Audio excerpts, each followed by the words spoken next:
بسم الله الرحمن الرحيم الحمد لله بالعالمين وصلى الله تعالى وسلم على سيدنا محمد وعلى آله وأصحابه أجمعين أما بعد. Brothers and sisters, welcome to our first episode of our Sharia and Society podcast. In this podcast we will speak about matters of Deen, matters of Sharia, and how they take root in society, and how Sharia impacts society, how society impacts Sharia, etc., etc. Inshallah ta'ala. Today we will be speaking about inheritance, inshallah. So inheritance according to Sharia and how it plays out in society. So with me I have my two brothers, Brother Asim and Brother Majid, inshallah, who's going to help keep the conversation going with their questions and comments, inshallah ta'ala. Often these things don't work without partners like yourselves. And I'll start with a few introductory comments, inshallah, about inheritance. So first of all, point of clarification. Today isn't about finding out, okay, if I have this many children, this many boys, this many girls, and I have a mom, and I have a sister and a brother, and etc., what should they all get? I'm not calculating people's inheritance for them. That's not the purpose of this. And the reason why this is not even necessary is because when the moment arrives, when that time comes, there's ulama who you can give your circumstances to, who'll work it out for you. I could go away and calculate it for you. There's law firms that will do it for you. There's websites now with systems set up that can automatically calculate. You just input the information and it will do it. That's not the issue. I think the principles around this and the misunderstandings around this are more important, right? If somebody commits themselves to having inheritance distributed according to the Sharia, when you get to that point, that part's easy, right? The question is, how do we make sure that that's what happens, right? There's lots of things that are going on in our communities and in our societies that get in the way of people ever receiving their inheritance, and most importantly, people ever receiving inheritance or distributing inheritance according to the Islamic Sharia. So let's begin with this first and foremost, right? So according to Islam, inheritance is not the right of the inheritor, right? Once a person dies, their wealth is no longer theirs. Their wealth transfers to the ownership of those who inherit that wealth, right? But there are rules to this. This is not true of all of a person's wealth. There are rules to this. Now, a person's wealth, the basic breakdown of a person's wealth, first, if you like, at the first point is that if you distribute a person's, if you say a person 100% of a person's estate, if you break that into thirds, then after paying all debts, after all duties and obligations on the wealth, this is before inheritance. Inheritance is that on the remainder. Inheritance is based on 1/3 for the deceased. So the deceased retains rights on 1/3, from which their funeral costs and any associated costs can go, and any bequests that they make, right? So any wealth that they will to someone, right, can go. But this has rules, very, very important rules associated with it. In Islamic Sharia, you cannot will your wealth or any portion of your wealth to whoever you want. There are rules associated with this, which I'll talk about. And then after that, 2/3 go to your inheritors according to the Sharia. If you don't bequest, or if your inheritors take care of the cost of your funerals, etc., etc., then there's no harm in 100%, going to the inheritors if there's nothing to spend the money on. Leaving a bequest isn't obligatory in the sense, in terms of, in Sharia terms, you don't have to leave part of your money to charity. That's what I mean, right? Right. So that's the first distribution, if you like. The second thing to remember is, whichever part goes to the inheritors, right? Those parts are kind of fixed according to the Sharia. There are fractions or portions fixed in the Sharia based on who is alive at the time. So who are the people a person leaves behind. right? Which relatives are left behind? According to that, the Sharia has a formula based on which some people get fixed percentages, fixed shares, and then other people get the remainder. So some relatives have fixed shares, and other relatives get the remainder after the fixed shares. Right? I'll give you a simple example. A father gets half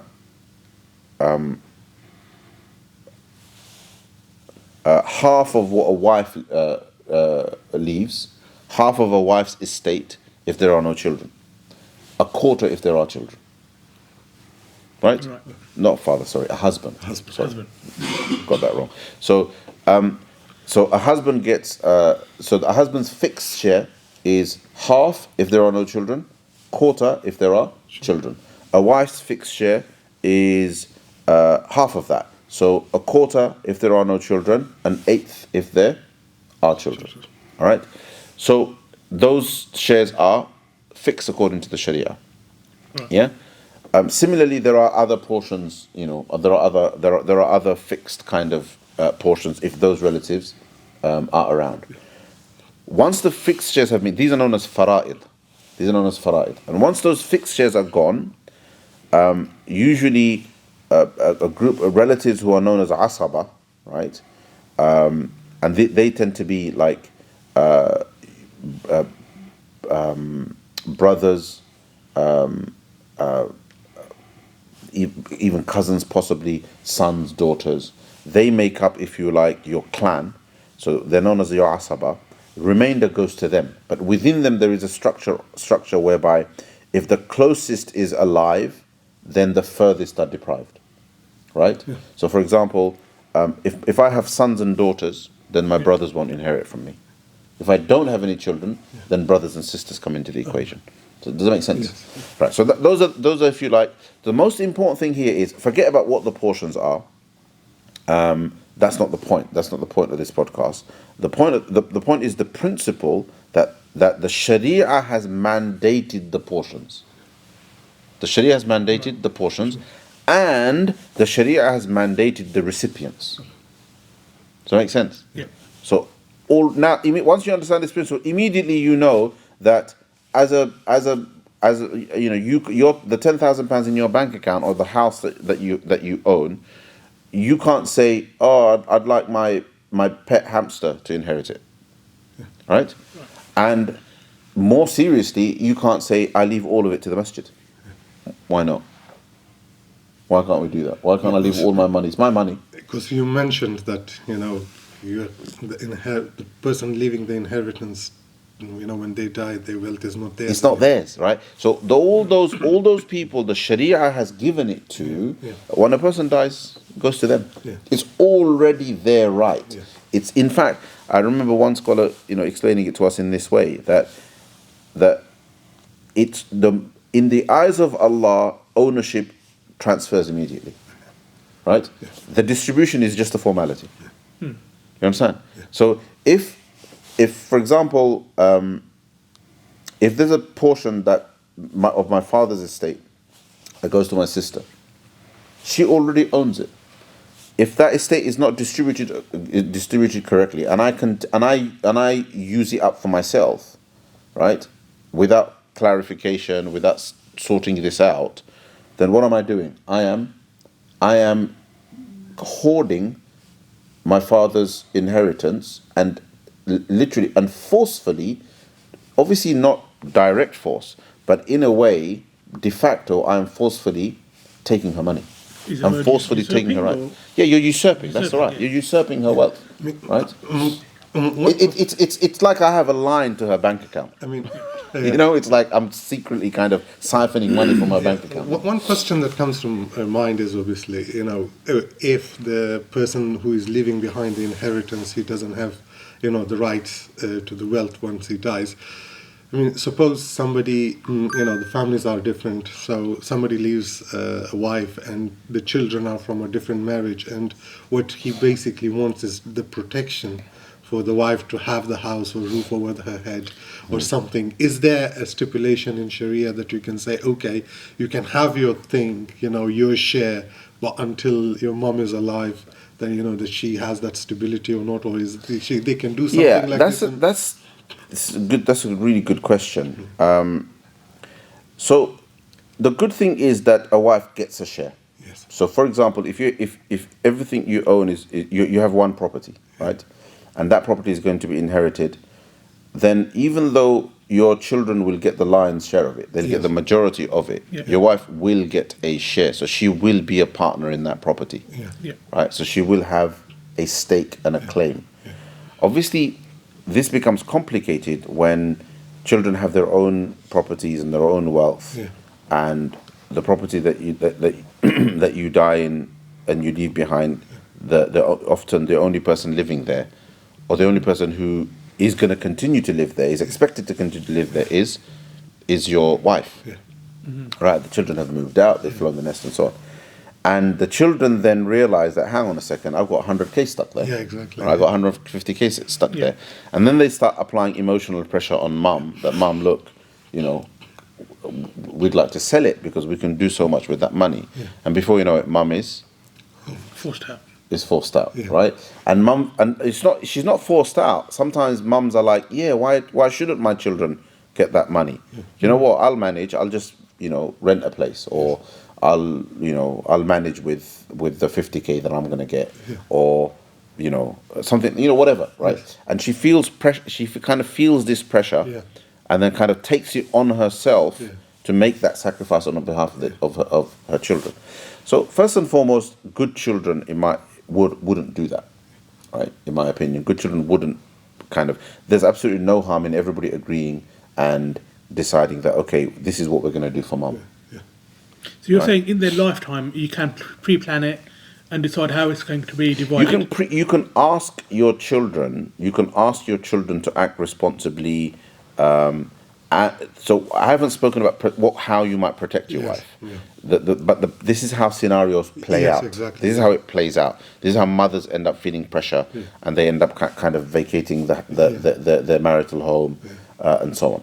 So what can we do to protect? So first and foremost, and this we go back to one of the principles, and the principle is, if we have wealth of our own, we have to remember that while we are alive, it's ours. Right? When we die, it goes to our inheritors. So while I'm alive, I can do what I want with my wealth. Does that make sense?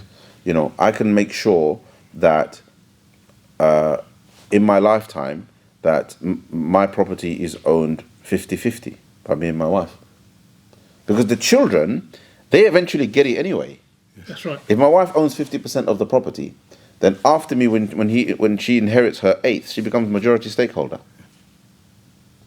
Right? She becomes the majority stakeholder. One, that's the first thing. Second thing is with that done, I can make sure that it's very, very clear to my children and to my wife from the outset that my wife will live in this house for the rest of her life. You understand? The only way in which the children can. Everybody's going to have to find another way, basically. So when it comes to their share of the inheritance, they're going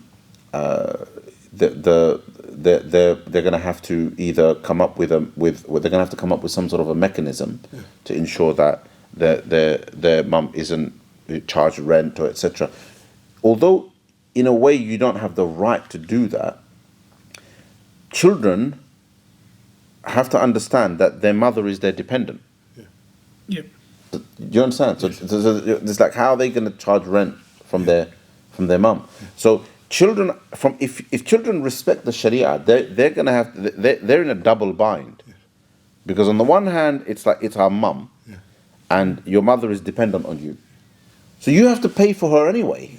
Does that make sense? Right. Whatever the cost of her livelihood is, you have to pay for it. You have to take that responsibility on.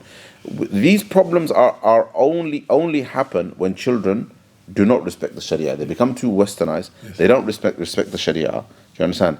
And they get selfish.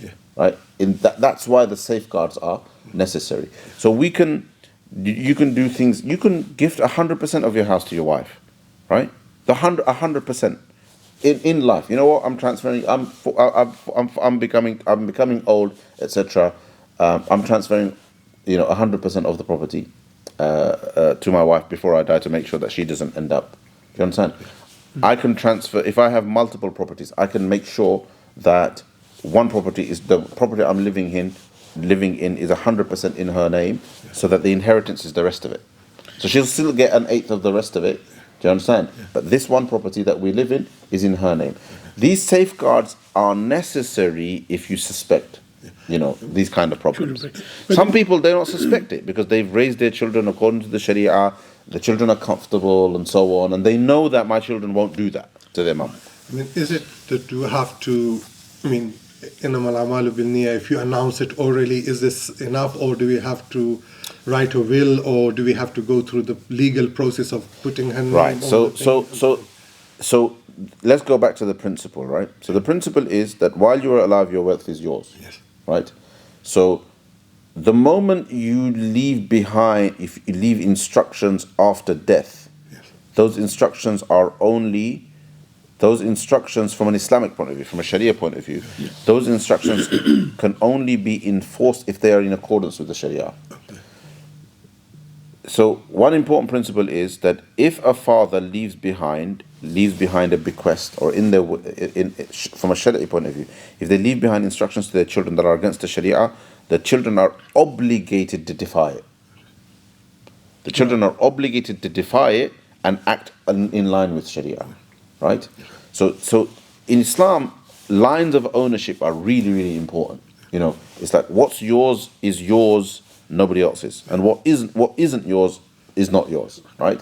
So while we're alive, our wealth is ours. We have 100% right to gift it to whoever we want, to transfer ownership to whoever we want. This is where people have to make the necessary decisions to ensure that money is distributed taking into consideration their unique dynamics, or perhaps their emotions or their sentiments. Once you die, those sentiments are out of the window, right? If one child is an absolute tearaway, is on drugs, is likely to commit acts of violence against his siblings, etc., and you don't want to empower him with money, right? You don't want to empower him with your inheritance. You've got no choice in the matter. He will get his share. Once you die, he will get his share. His conduct, his conduct, or what he might do with that money, etc., is irrelevant, right? That's right. Yeah. It's irrelevant. That's it. That's his right now. If you want to make any adjustments, you have to make that adjustment while alive, because while the wealth is yours. Does that make sense? In your lifetime, you've got to make it. If you're worried about a particular outcome, if you're worried about safeguarding somebody because of the way people are behaving nowadays, you've got to do that while alive. What is the history of the Sharia, the will in Sharia?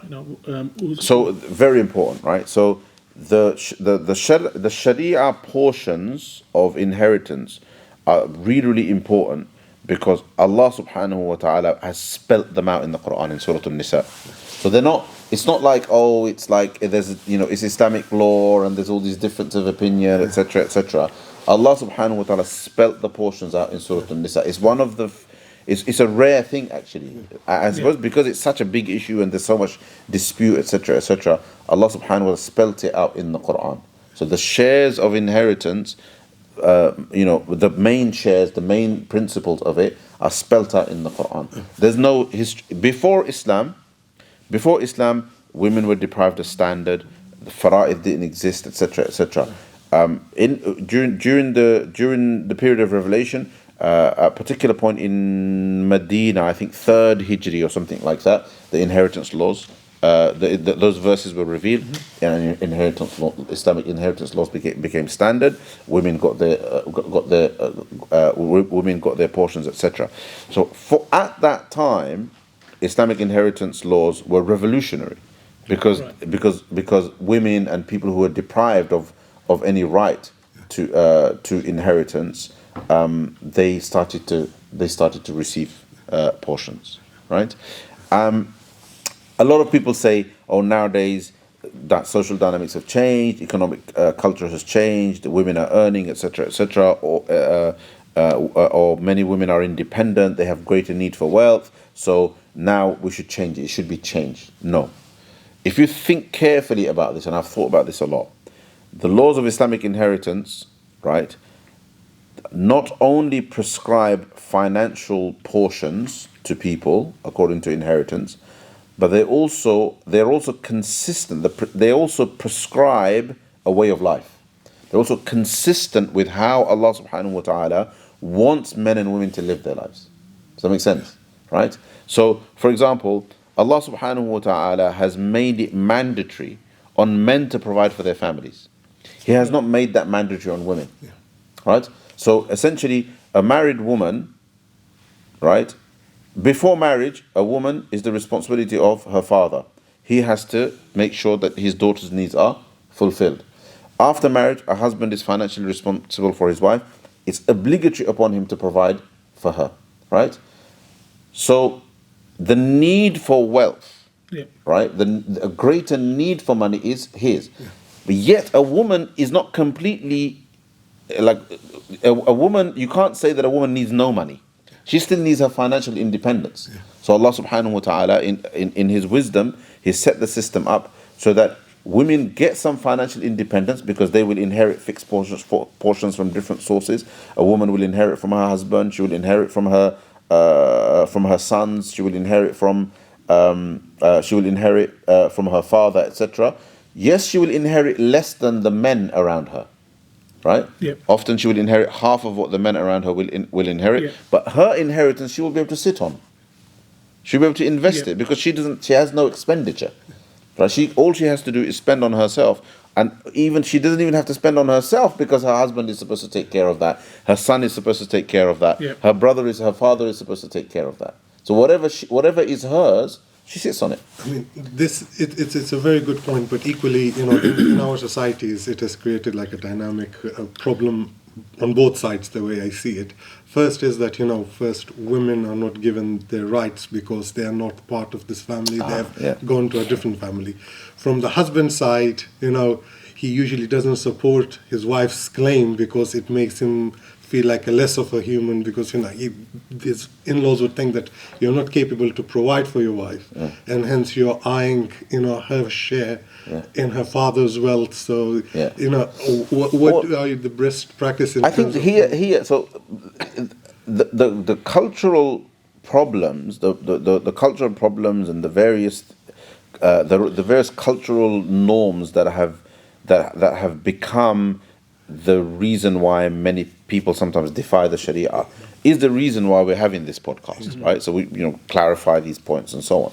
So first and foremost, the point I was making earlier, if people live by the Sharia, then they will find that the system is fair. If people live by the Sharia, they will find that the system is fair. And Sharia distribution it both prescribes the fixed portions but also prescribes a way of life.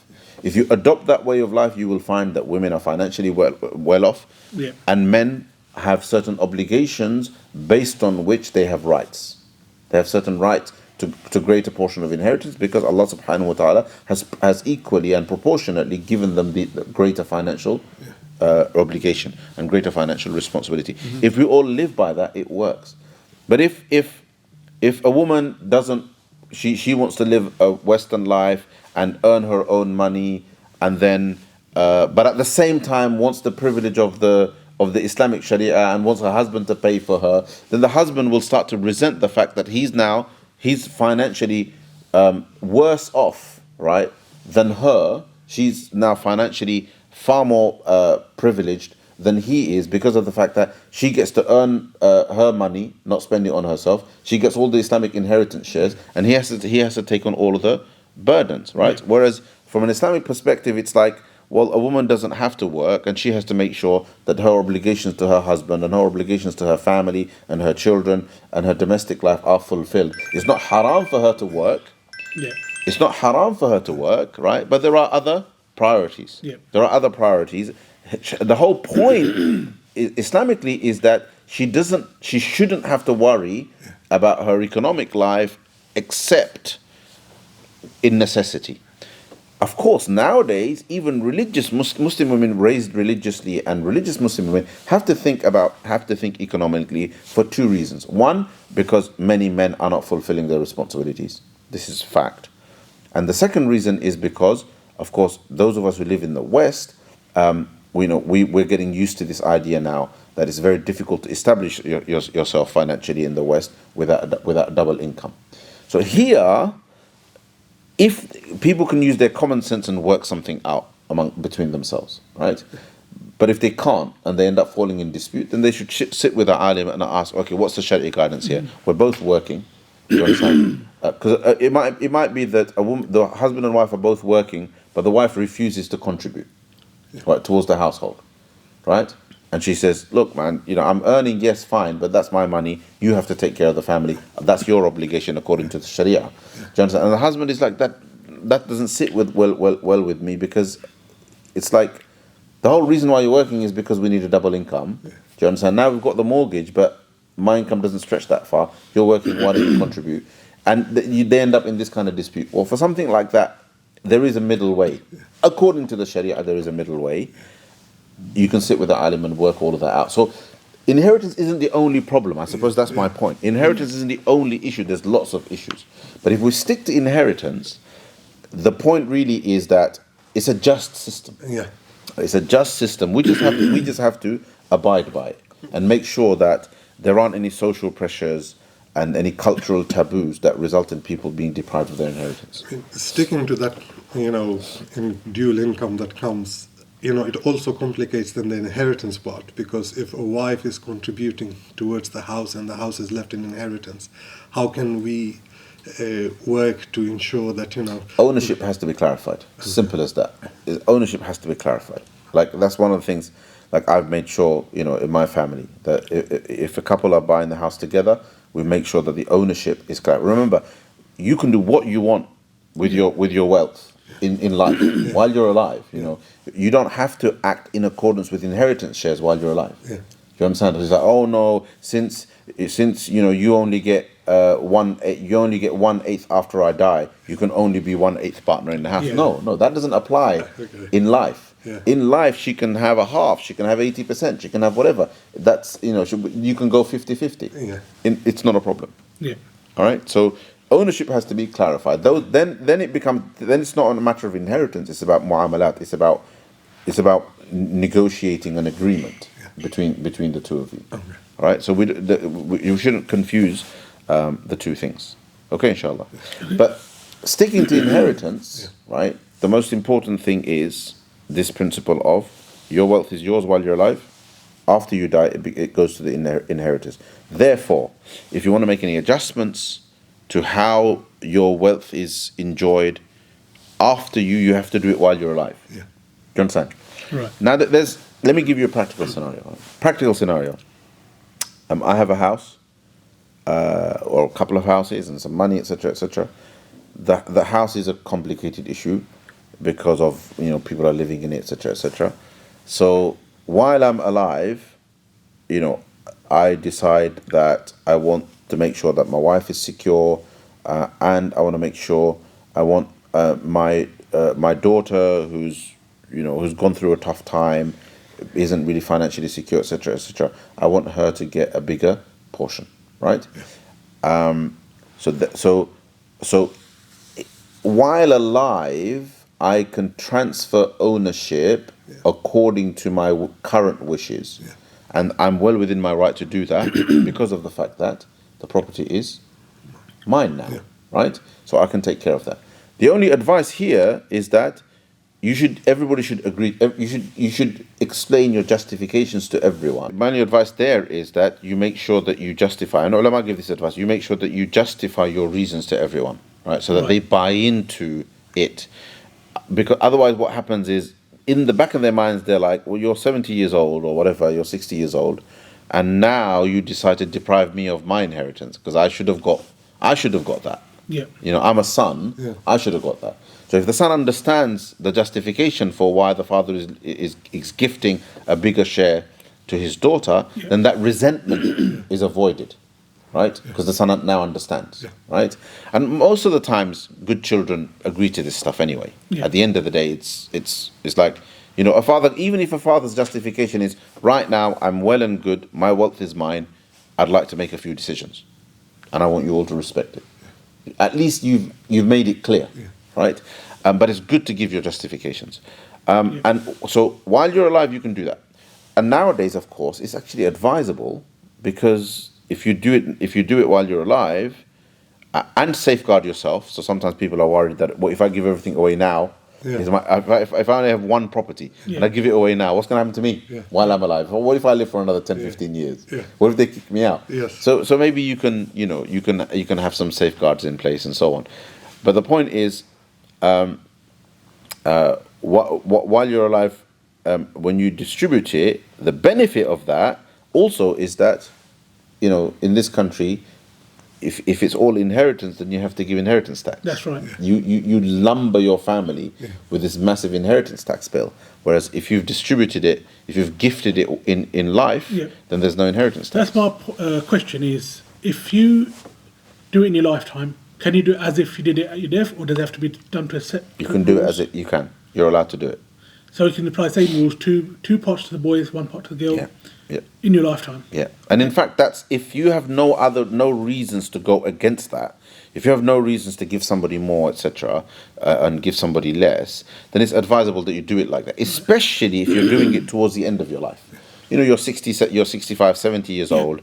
You're thinking about the future. You're worried about inheritance tax, etc., etc. Then absolutely you should do it like that. So nobody has any resentment. Everybody recognizes that it's according to the Sharia. Yes.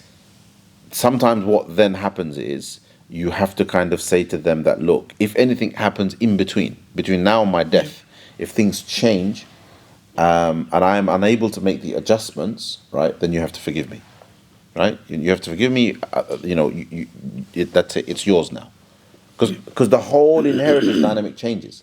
Because that wealth is no longer yours. You've transferred it to them. So the inheritance dynamic is shifted, it's changed. So you're going to have to say, right, from now on, your inheritance is going to be the remainder of my wealth, my cash, my investments, etc. But when it comes to this particular aspect of your wealth, I've gifted it, khalas, now you deal with it how you like. Does that make sense? Yes. Right. So that's key. And then after you pass away, right, there's another complication, and that is, what do you do in the West, where the law does not require your wealth to be distributed according to Sharia, right? So your estate doesn't get distributed according to Sharia. If your children have other ideas, do you understand? You're going to end up with a problem. Yes. Okay. So the question now is, okay, how do I make sure there are no complications there? And one of the things that Muslims must do in this country is at least have a will that says that after I die, my estate should be distributed according to the Sharia. Right. Yeah, that's really important. Okay. Before I ask any more questions, there's one important principle I have to explain. Can't miss this one out. There's a difference between a will in the kind of Western legal sense and a wasiyah, an Islamic will, right, or an Islamic bequest. In Islam, you don't have 100% independence in your will, okay, or in your bequest. Do you understand? If, for example, if we live in the West and you want to leave a will, then first and foremost, your will must include the clause that you want your estate to be distributed according to the Sharia. So that's the first thing, okay? If you move over to the Islamic side, then your right to bequest your wealth is limited to your 1/3. Number one, right? So you can't leave more than 1/3 of your wealth to charity. Right.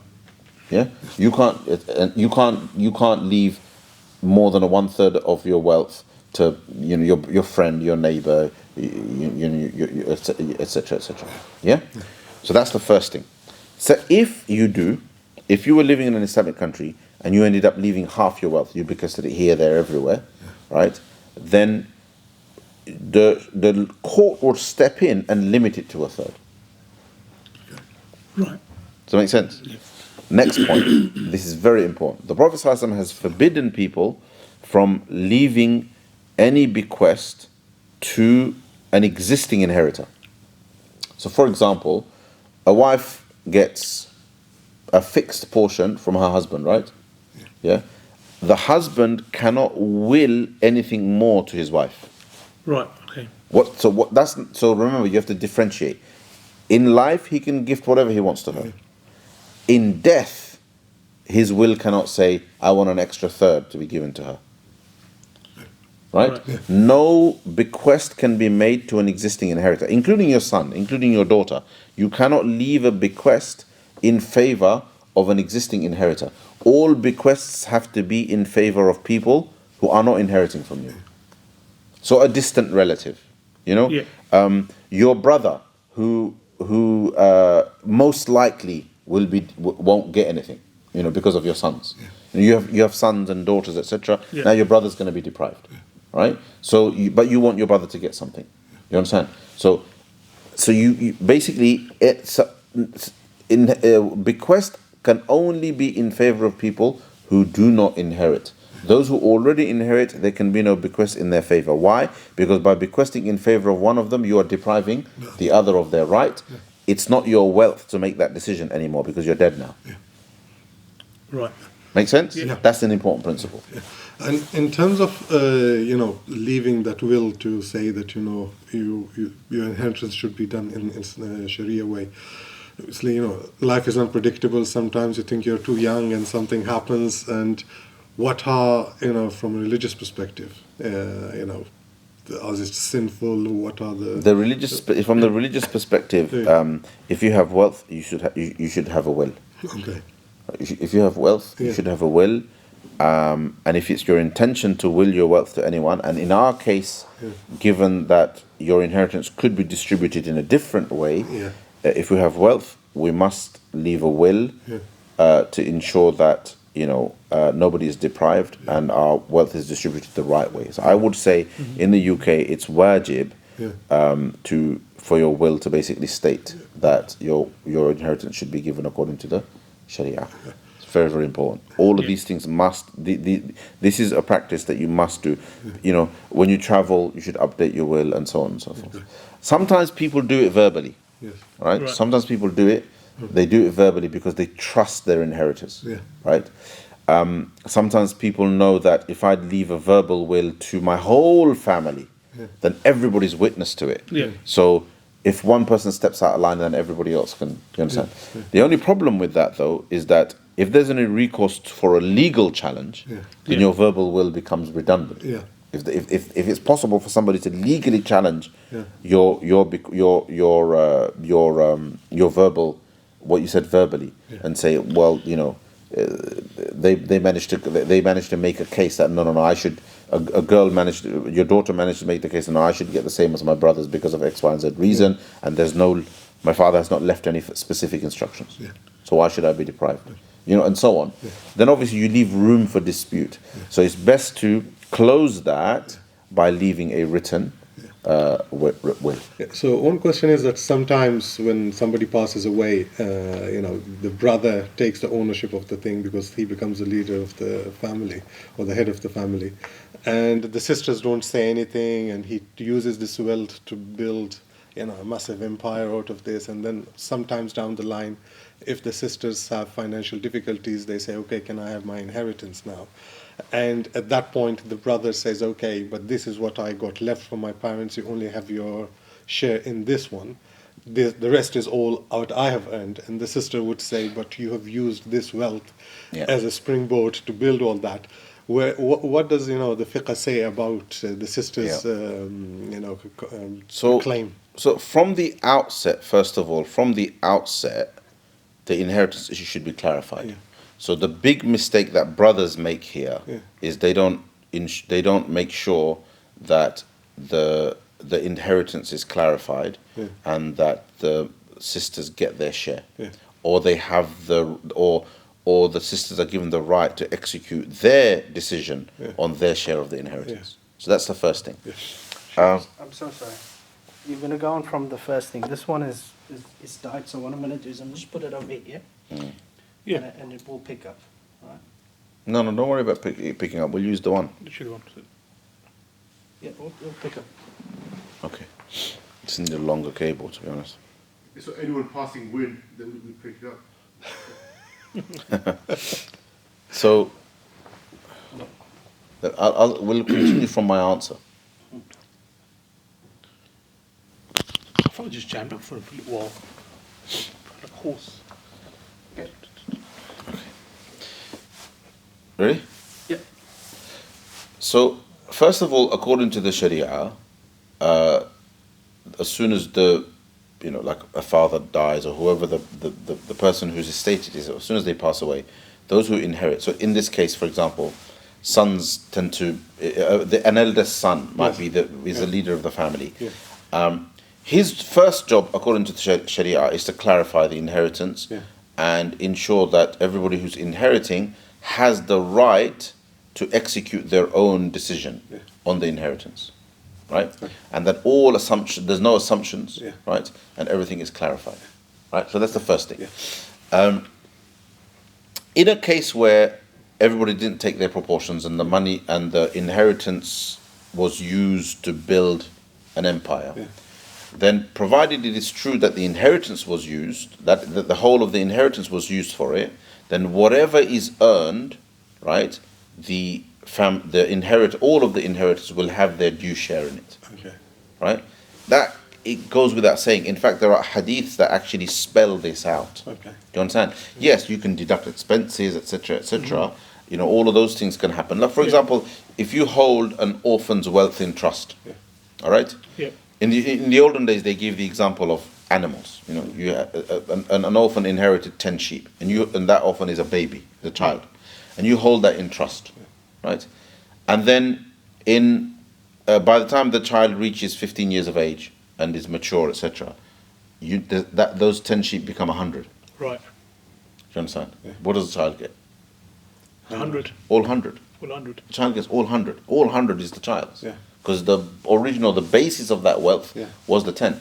Now, if, for example, the person who holds that in trust had to spend money on feed, etc., on veterinary costs, etc., etc., then he can take that out of that estate. Yeah. He can take the cost of it out of the estate and keep account of it. If it cost him, if he had to use his own resources, if he had to put his own time in, then he can, if you like, he can have other people get together and say, do you know what, I should be paid something as a salary for taking care of this. Yes. Do you understand? And as long as it is fair and others are of the opinion that what he's taking is fair, then even that's legitimate, right? Yeah. So if you apply that principle over here in the case of the brother, the same principle would have to apply, except in his case, he's dealing with adult inheritors who have the right to make an alternative decision now. Yeah. They have the right to go their own way. They have the right to say, no, I'm going to do my own thing. He has to give them that right. And if he deprives them of that, do you understand? Then he's committing something wrong. He's committing a sin. He's doing something haram. He is essentially, what he's doing is he is both usurping someone else's wealth because he is making decisions on somebody else's wealth without their approval. Number one, and number two, he's hoarding it. He isn't giving. He's depriving somebody of what's theirs, right?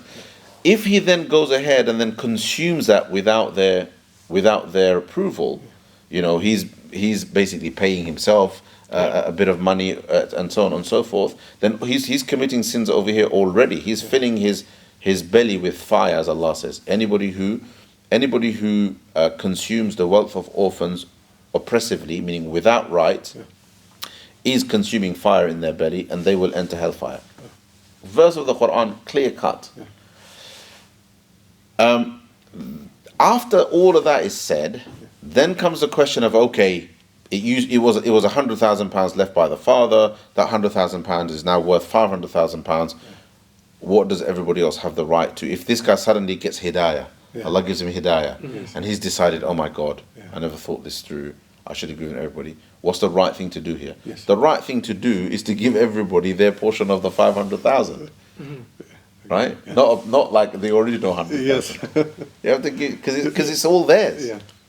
Right? Yeah. Yes, you can then sit and say, you know what, I didn't know what I was doing back then, but I'm sure, I hope you obviously, I've kept record of all the expenses, or I can find records of the expenses, or roughly, I need you guys to think about a reasonable cost of this. Yeah. I never kept any hisab, so you're going to have to try to be reasonable with me on that. And also, like, I'm the one that did all of the work. Do you understand? Yeah. So I should earn something off of that, and some sort of agreement can be arrived at subsequently, and everybody should try to be fair in that regard. But he's only put himself in that situation because he made the mistake at the beginning. Yeah. At the beginning, he should have clarified all of this. I mean, sometimes a child would inherit this mess from his father. So his father inherited and didn't give to his sisters, and then he passes away, leaving that whole thing. And the son now, how? Yeah, so it that brings up to the that's son to rectify the yeah, issue. because these I've is dealt with genuine. I've dealt with this exact scenario Yeah. in my family, Yeah, right? okay. In my extended family, I've dealt with this exact scenario. It's very, very common, right? Father passes away. Yeah. The father's sons and daughters don't distribute the inheritance correctly. Yeah. It stays like that, right? And then the grandchildren Yes. inherit the problem, and they're like, "What's going on here? What are we supposed to inherit?" And they realize that, hang on a second, our inheritance is all wrong because our aunt had a share Yeah. Right. that was Yes. never distributed, and etc. etc. Okay, nightmare scenario, right? They have to calculate everything based on the original scenario. So first they have to figure out that our grandfather passed away in 1950. Do you understand? In 1950, it should have been distributed according to A, B, and C. Yeah. So our aunt should have got this much, and our dad should have got this much, and our uncle should have got that much. Yeah. Do you understand? After we have to imagine that that's already been distributed. Yeah. So therefore, a slice of the land is gone, or a slice of the property is gone. So and so therefore has a right to this percent or this amount of what we have now. And then after all of that is sorted out, kind of all the historic stuff is sorted out, what remains is ours. Right. It has to be done like that. Yeah. Okay. Otherwise, the biggest danger here is we're consuming other people's wealth. Yes. Yeah. All right. It doesn't matter that it's your brother. It doesn't matter that it's your sister. You don't have a right to their wealth. Yeah. So in the West now, what would be the practical steps to making a wasiha, getting the process started and Just formalizing everything? there are law firms that will do it for you. There are online will services that will do it for you, and all you really have to do is write instructions that would be legally executable. That's it. Okay. Right. And should you do this independently of any other family member, so you're not influenced, or nobody can then say later that Whatever's yours, you can do how you can. It's your decision. Yes, you should. If you are making any decisions that could be construed as depriving an inheritor, Yeah. right? So you're making a decision that's going to mean that your children will inherit less than what they otherwise would have. Yeah. In that scenario, you should let them know and give them your justifications. That, look, Okay. I'm doing this to protect your mum. I'm doing this because your this brother has a disadvantage, Right. in terms of in earning. So I just want to make sure that he doesn't suffer, later on in life. The rest of you guys are okay. You're doing well, and so etc. Yeah. So explain your justifications, right? Sure. In my family, my father, he doesn't have a lot of property, but he has something. And it's not here, right? And so all he did is he basically, with our agreement, he gifted it to all of us equally, so Right. that we would then manage that as a partnership. Do you understand? So he kind of set that foundation That's up, right. right from the outset. Anything else remaining, like cash, etc., Yeah. Allah give him a long life, but when he goes, it'll be done according to Sharia. But this particular property, boys, girls, everybody, he Yeah. set it all up in equal shares, so that everybody ends up partners. You know what I'm saying? But it's one of those things where, like, it's no big deal for us. Yeah. So even though he's done all of that, while he's alive, he manages it, and we let him, we let him do what he wants with it. That's right. Do you understand? But the ownership aspect has already been done. It's already been clarified. He's already passed the ownership over. So does that make sense? Yeah. So all of this stuff, it should be, clarity is important. Yes. Right? Yeah. Everything should be clear, clarified. Decisions should be written down. It should be done in that way. And my concluding remark on this, and we've run out of time, so my concluding remark on this, and there's lots more to discuss, obviously. Concluding remark on this is this, right? And just to kind of get everyone to reflect a little bit. Everybody understands how bad it is to earn haram and consume haram. Yeah. People don't realize that there's lots of ways in which people could earn haram and consume haram. Yes, the thought or process of selling alcohol and the income from that is haram. It's prominent in people's minds. Yeah. Haram, consuming haram because of consuming usury and interest is very prominent in one's mind. Consuming haram because of a haram business is very prominent in people's minds. Everybody understands that. One of the worst forms of consuming haram, right, is to consume the inheritance of another. Right? Because of incorrect distribution of inheritance or non-distribution of inheritance. And often what you find in societies is that brothers, male relatives, are consuming without right the inheritance of female relatives. No clarification is made. What they don't realize, this is haram khori. Yeah. This is consuming haram, and it's a compound sin. On the one hand, you're consuming haram, you're consuming something by force which is not yours. Secondly, you're violating family rights and therefore violating family relationships. Right? And you're already committing the sin of violating the Sharia in the first place when it comes to the laws of inheritance, which are obligatory. Yeah. Laws of inheritance are obligatory. So to understand it, it's more of a sin than consuming interest, because you're affecting another person. In some ways, yes. In some ways, you can say that it's more of a sin because it's like because you are affecting somebody else. Yeah. You're taking somebody else's They'll have to right. forgive you before Allah forgives you. Exactly. Yeah. Right. Exactly. And then it's really, really dangerous. Yeah. It's a really, really dangerous thing. So, to be honest, as I after I'd studied and everything, it was quite shocking to me how bad the situation is when it comes to inheritance. And people get the law of the land confused with the Islamic law, and they get their rights while alive confused with their rights after they're deceased, and so on and so forth. Regularly, fathers leave in their will. I leave the house I live in to my son who lived with me for 15 years. Yeah. Right? And they've left that. They've left that, right? And children are like falling over it, they're getting emotional about it, and my father left this and we're going to do it. All the while, this is so sad, all the while not realizing that their father's will is haram. Yeah. If he has left instructions for the children after death, without transferring ownership in life, right, then he is making a haram decision on inheritance, right, and therefore his will should not be executed. It should be dealt with by the inheritors among themselves. For example, imagine my father did that. What is the right thing to do for the children? The right thing to do is everybody gets their Shari'i share, their share of the inheritance according to the Sharia. Then they among themselves work out a way to try to honor their father's legitimate wish, i.e., if their father's wish was that our brother who is worse off than us, we should leave him at some sort of an advantage because the rest of us are okay, then between them, from the money which is now theirs, you've got your share, I've got my share, you've got your share, our fourth brother is at a disadvantage. From us, we give him an advantage, not from our father, because our father had no right to give it to him in the first place. But if you're a father now and you want to deal with that, you have to do it in life. You have to gift it in life. You can't leave instructions about your inheritance, right, in a way that goes against the Sharia. And what's the rule that he's broken there? it's gone against Sharia according to the But Quran. which rule? The rule is that That you you cannot cannot bequest to somebody who already inherits. Yeah. Right.